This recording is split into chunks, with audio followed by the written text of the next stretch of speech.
नमस्कार दोस्तों, जय हिंद जय भारत। मैं हूं CL Saini, CD RK Saini BEd classes में आप सभी का हार्दिक स्वागत है, अभिनंदन है।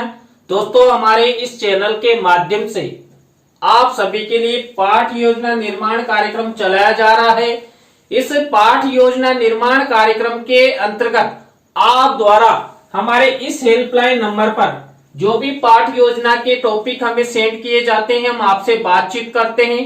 तत्पश्चात उन्हें हम ऑनलाइन समझाने का प्रयास करते हैं। दोस्तों, आज की लाइव क्लास के अंतर्गत हम हिंदी गद्य पाठ योजना क्रमांक 42 के अंतर्गत रणथंभौर अभ्यारण्य पर एक पाठ योजना का निर्माण करना आपको बताएंगे कि आप रणथंभौर अभ्यारण्य टॉपिक को लेते हुए हिंदी गद्य पाठ योजना का निर्माण कैसे कर पाएंगे। तो दोस्तों, आप सब बने रहें हमारे साथ, हमारे इस चैनल के साथ। दोस्तों, यहाँ पर जब हम हिंदी गद्य पाठ योजना का निर्माण करते हैं तो सबसे पहले हम श्यामपट्ट पूर्ति का निर्माण करते हैं।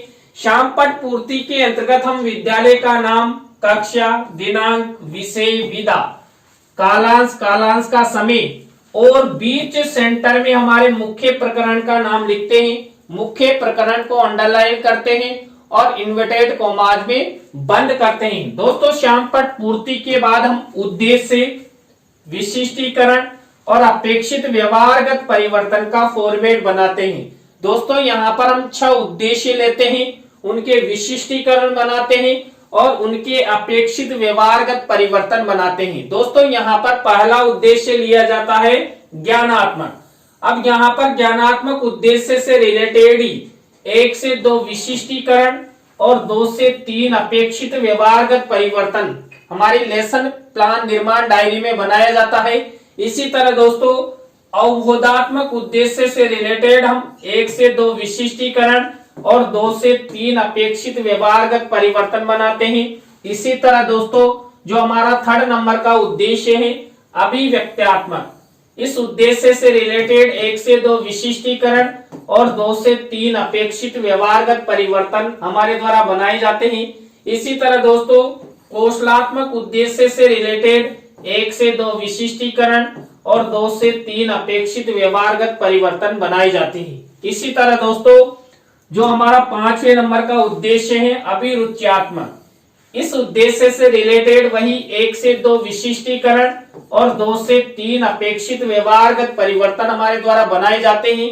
इसी तरह दोस्तों, अभिवृत्त्यात्मक उद्देश्य से रिलेटेड 1 से 2 विशिष्टीकरण और 2 से 3 अपेक्षित व्यवहारगत परिवर्तन बनाए जाते हैं। तो दोस्तों, जब आप हिंदी गद्य पाठ योजना का निर्माण करें तो आपको इस तरह उद्देश्य, विशिष्टीकरण और अपेक्षित व्यवहारगत परिवर्तन का फॉर्मेट बनाना है। दोस्तों, इस फॉर्मेट के बाद हम कक्षा शिक्षण सहायक सामग्री का फॉर्मेट बनाते हैं।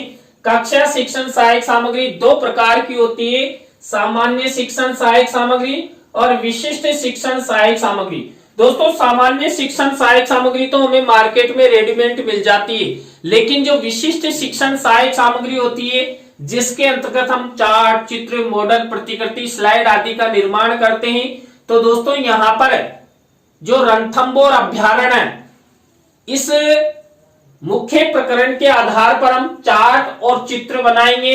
दोस्तों, कक्षा शिक्षण सहायक सामग्री के बाद हम पूर्व ज्ञान का कॉलम बनाते हैं। पूर्व ज्ञान के कॉलम के बाद हम शिक्षण विधि प्रविधि का कॉलम बना देते हैं। तो दोस्तों, आपको यहाँ तक के फॉर्मेट इस तरह इस प्रारूप में बनाने हैं। इसके बाद दोस्तों, हमारा मुख्य लेसन प्लान शुरू होता है। दोस्तों, हमारे मुख्य लेसन प्लान का पहला शिक्षण बिंदु, पहला चरण, पहला सोपान, पहली स्टेप होती है प्रस्तावना। इस प्रस्तावना शिक्षण बिंदु को हम उत्प्रेरणात्मक उपक्रम भी कहते हैं, जिसके अंतर्गत हम 3 से 5 प्रस्तावना के प्रश्न बनाते हैं। प्रश्नों में तारतम्यता होती, जिग-जैग होता है, उत्तरों से ही प्रश्न बनाए जाते हैं और जो अंतिम प्रश्न होता है ये समस्यात्मक है। दोस्तों, यहाँ पर जो भी प्रश्न बनाए जाएंगे ये सब छात्र छात्राओं के पूर्व ज्ञान पर आधारित होंगे।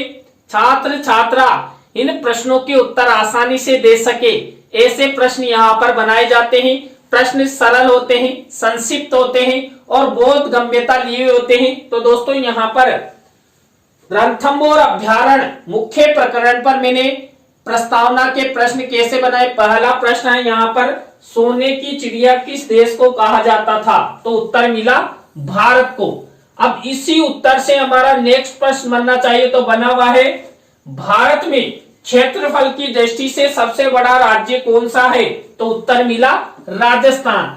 अब इसी उत्तर से हमारा नेक्स्ट प्रश्न बनना चाहिए, तो बना हुआ है राजस्थान में बाघों की नगरी के नाम से कौन सा जिला जाना जाता है या कौन सा जिला प्रसिद्ध है? तो सवाई माधोपुर जिला।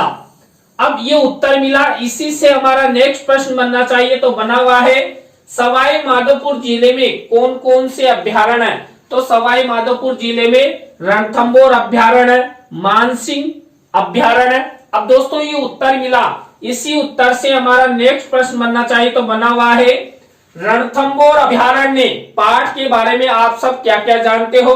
तो दोस्तों ये अंतिम प्रश्न हमारा समस्यात्मक हो गया। यहाँ पर दोस्तों मैंने आपको बताया था उत्तरों से ही प्रश्न बनाए गए हैं, प्रश्नों में तारतम्यता जिग-जैग है और ये सभी प्रश्न छात्र छात्राओं के पूर्व ज्ञान पर आधारित है, सरल है, संक्षिप्त है और छात्र छात्रा इन प्रश्नों के उत्तर आसानी से दे सकते हैं। तो दोस्तों आपको रणथंभौर अभ्यारण्य मुख्य प्रकरण पर इस तरह प्रस्तावना के प्रश्न बनाना है। प्रस्तावना के बाद सेकंड स्टेप आती है उद्देश्य कथन की। दोस्तों यहाँ पर छात्र अध्यापक छात्र अध्यापिका क्या करते हैं, यहाँ पर मुख्य प्रकरण की पाठ्याभिसूचना प्रदान करते हैं।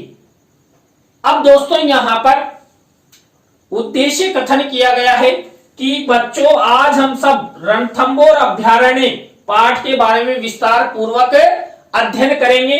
तो दोस्तों आप सब बने रहें हमारे साथ, हमारे इस चैनल के साथ। और दोस्तों यदि आप हमारे इस चैनल पर पहली बार आए हैं तो हमारे इस चैनल को सब्सक्राइब करें और पास ही बने बेल आइकन के बटन को जरूर दबावें। दोस्तों यदि हम छात्र छात्राओं को यहाँ पर चित्र भी दिखाना चाहते हैं तो चित्र को शिक्षण सहायक सामग्री के कॉलम में इस तरह मिनीचर के रूप में लगा देते हैं। तो दोस्तों ये हुआ प्रस्तावना और उद्देश्य कथन।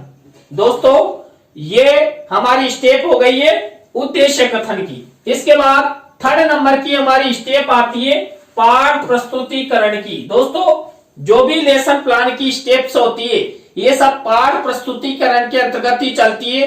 तो दोस्तों यहाँ पर पाठ प्रस्तुतिकरण के अंतर्गत जो छात्र अध्यापक छात्र अध्यापिका होते हैं ये छात्र छात्राओं को निर्देशित करते हैं कि आप हिंदी पाठ्य पुस्तक में जो आपका मुख्य प्रकरण है रणथंभौर अभ्यारण्य, इस पाठ की पृष्ठ संख्या को खोलकर देखें कि ये पाठ कौन से पृष्ठ पर है। तो दोस्तों ये पाठ प्रस्तुतिकरण की स्टेप हो गई। इसके बाद नेक्स्ट स्टेप आती है आदर्श वाचन की। दोस्तों यहाँ पर आदर्श वाचन के अंतर्गत जो छात्र अध्यापक छात्र अध्यापिका होते हैं तो यहाँ पर जो हमारा मुख्य प्रकरण है रणथंभौर अभ्यारण्य, इसकी विषय वस्तु का आदर्श वाचन करता है करती है। तो दोस्तों यहाँ पर इस आदर्श वाचन की स्टेप के अंतर्गत आपको एक विशेष कार्य करना है। अब वो विशेष कार्य कौन सा है, आपको शिक्षण सहायक सामग्री के कॉलम में इस तरह रंगीन मिनीचर बनाना है और यहाँ पर इस मिनीचर में आपको रणथंभौर अभ्यारण्य पाठ की विषय वस्तु लिखनी है। जितनी विषय वस्तु आपने ली है, मैंने भी यहाँ पर रणथंभौर अभ्यारण्य पाठ की विषय वस्तु लिखकर उसको फोल्ड कर दिया और यहाँ पर चस्पा कर दिया है। अब दोस्तों आपको विषय वस्तु दिखाई नहीं दे रही है ना, अभी दिखाई देगी। हमारे पास ये 2.5 लाख रुपए का पेन विदेश से मंगवाया है, ये जादू का पेन है। तो आपको ये रणथंभौर अभ्यारण्य पाठ की विषय वस्तु दिखाएगा। तो दोस्तों यहाँ पर ये रणथंभौर अभ्यारण्य पाठ की विषय वस्तु आप स्क्रीनशॉट ले लीजिए। जब आप लेसन निर्माण करें तो आपको ये शिक्षण सहायक सामग्री के कॉलम में चस्पा करनी है। दोस्तों यहाँ पर आदर्श वाचन की स्टेप के बाद नेक्स्ट स्टेप आती है अनुकरण वाचन की।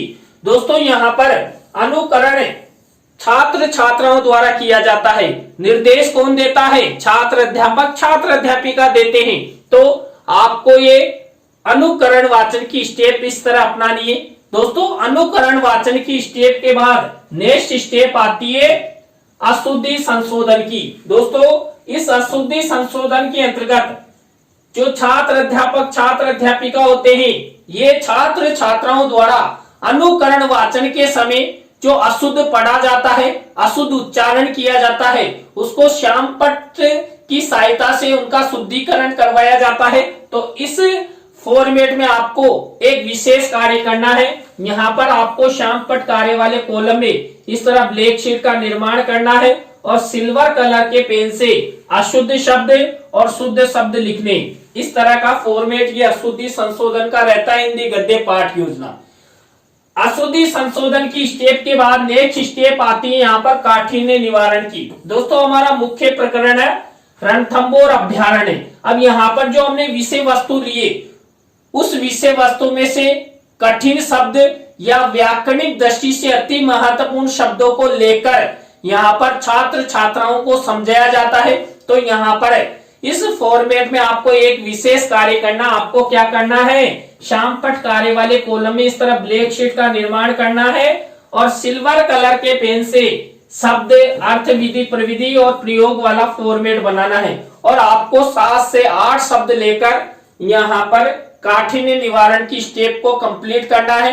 दोस्तों आप जितना अच्छा काठिन्य निवारण की स्टेप कंप्लीट करेंगे, छात्र छात्राओं का उतना ही विकास होगा, छात्र छात्राओं के शब्द भंडार में वृद्धि होगी और छात्र छात्रा व्याकरणिक दृष्टि से मजबूत होंगे। दोस्तों इसके बाद नेक्स्ट स्टेप आती है हमारी सारांश कथन की। दोस्तों यहाँ पर जो विषय वस्तु हमने आदर्श वाचन के समय, अनुकरण वाचन के समय प्रयोग में ली थी, उसी विषय वस्तु का यहाँ पर सारांश कथन किया जाता है। तो छात्र अध्यापक छात्र अध्यापिका छात्रों के समक्ष पाठ का सारांश कथन करता है, करती है।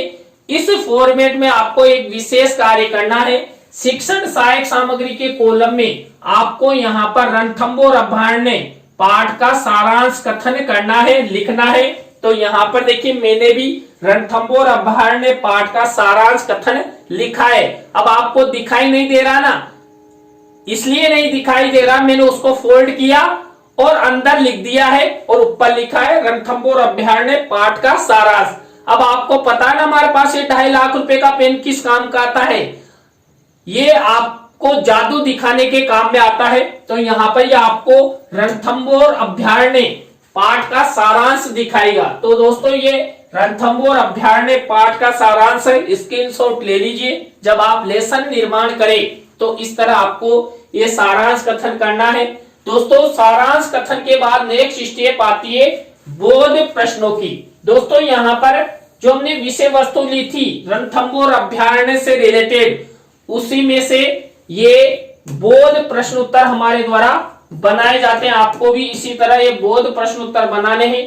बोध प्रश्नों के बाद हमारी नेक्स्ट स्टेप आती है मौन वाचन की। दोस्तों मौन वाचन किया जाता है छात्र छात्राओं द्वारा। तो आपको ये मौन वाचन का फॉर्मेट इस तरह बनाना है। मौन वाचन के बाद नेक्स्ट स्टेप आती है विचार विश्लेषणात्मक प्रश्नों की। दोस्तों यहाँ पर क्यों और कैसे वाले प्रश्न लिए जाते हैं, तो आपको इस तरह ये विचार विश्लेषणात्मक प्रश्न बनाने हैं। विचार विश्लेषणात्मक प्रश्नों की स्टेप के बाद हमारी नेक्स्ट स्टेप आती है मूल्यांकन प्रश्नों की। दोस्तों मूल्यांकन प्रश्न भी हमने जो यहाँ पर रणथंभौर अभ्यारण्य इसकी जो विषय वस्तु ली थी, उसी में से मूल्यांकन प्रश्न बनाए जाते हैं। आपको 3 तरह के मूल्यांकन प्रश्न बनाने हैं।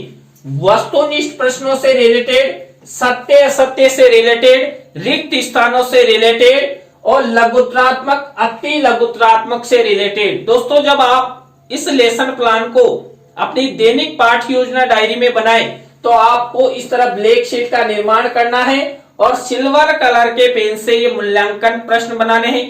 तो तीनों प्रकारों के प्रश्नों में हमने 2-2 प्रश्न लेते हुए इस तरह 6 प्रश्नों का निर्माण किया है। तो दोस्तों ये मूल्यांकन प्रश्न हुए।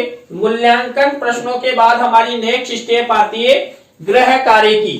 दोस्तों छात्र छात्राओं के लेखन कौशल के विकास हेतु हम छात्र छात्राओं को 1 या 2 निबंधात्मक प्रश्न होमवर्क के रूप में दे देते हैं। दोस्तों होमवर्क की स्टेप भी आपको वही ब्लैक शीट के मिनीचर पर बनानी है। तो दोस्तों आज की लाइव क्लास के अंतर्गत हमने आपको हिंदी गद्य पाठ योजना क्रमांक 42 के अंतर्गत रणथंभौर अभ्यारण्य इस हिंदी गद्य पाठ योजना का निर्माण करना बताया। दोस्तों आज की लाइव क्लास आपको कैसी लगी कमेंट्स में हमें जरूर बताएं। अच्छी लगी हो तो लाइक करें, कमेंट्स करें और अपने अपने दोस्तों को शेयर जरूर करें दोस्तों। और आप भी चाहते हैं कि सैनी सर द्वारा हमारे लेसन प्लान निर्मित किए जाए तो आप हमारे इस हेल्पलाइन नंबर पर हमसे जरूर कांटेक्ट करें। हम आपसे बातचीत करेंगे और आपके लेसन प्लान को ऑनलाइन समझाने का प्रयास करेंगे। तो दोस्तों आज की लाइव क्लास में बस इतना ही। न्यू लाइव क्लास के साथ हम आपसे फिर मिलेंगे CDRK सैनी बीएड क्लासेज में CL सैनी के साथ। जय हिंद, जय भारत, राम राम सा।